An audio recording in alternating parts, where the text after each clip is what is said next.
Class is now in session. I'm Professor Hockey, and today we will be discussing a couple of small signings here by the San Jose Sharks. Two players returning who have been Sharks in the past. The first, of course, being Patrick Marleau. He has been a Shark for most of his career, only a couple years there with the Toronto Maple Leafs.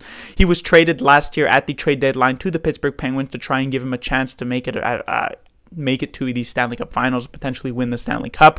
Unfortunately for him, the Pittsburgh Penguins bowed out in not even the first round, but into the play-in rounds against the Montreal Canadiens, so didn't really get an opportunity to do that, but he's brought back here by the Sharks. Not a huge surprise necessarily. I thought maybe the Sharks would try and do the same thing they did last season, which was, play the first couple of games of the season, see where they're at, and then bring back Patrick Marleau, but I can definitely see why they would bring him back anyway. He's just a few dozen games away from breaking the all-time games played record, and so it would be a bit of a disservice to him if they didn't bring him back for a chance to actually break that record. So as long as this season is a full season, or at least somewhat close to a full season, he should have that under his belt, and he'll be able to retire with one of these big stats being his. And so unless, of course, Patrick Marleau has some sort of crazy season here in the 10 to 12 minutes he'll probably get per night, I would suspect this is his final game, not just in teal, but in the NHL as a whole.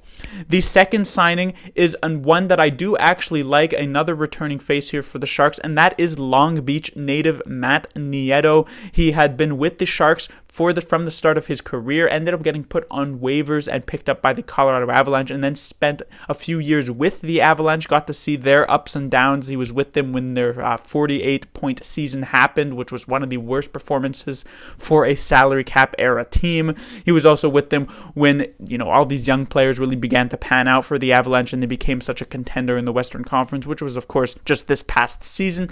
But unfortunately, Joe Sakic lets him walk in free agency, doesn't bring him back to really bear the fruits of his labor and see the Avalanche be a contender for the next few seasons. But the Sharks end up getting him back, which I actually enjoy. Why is that? Because with the departure of Melker Karlsson here in free agency and the fact that the Sharks traded Barclay Goodrow at the trade deadline last season to the Tampa Bay Lightning, it has left the Sharks penalty-killing unit a bit short-handed, pun absolutely intended.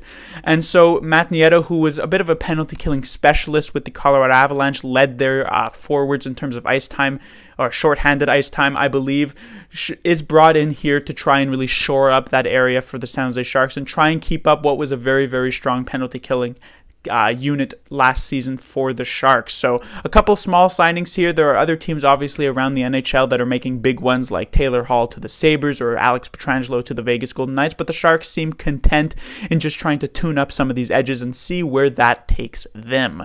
Class dismissed.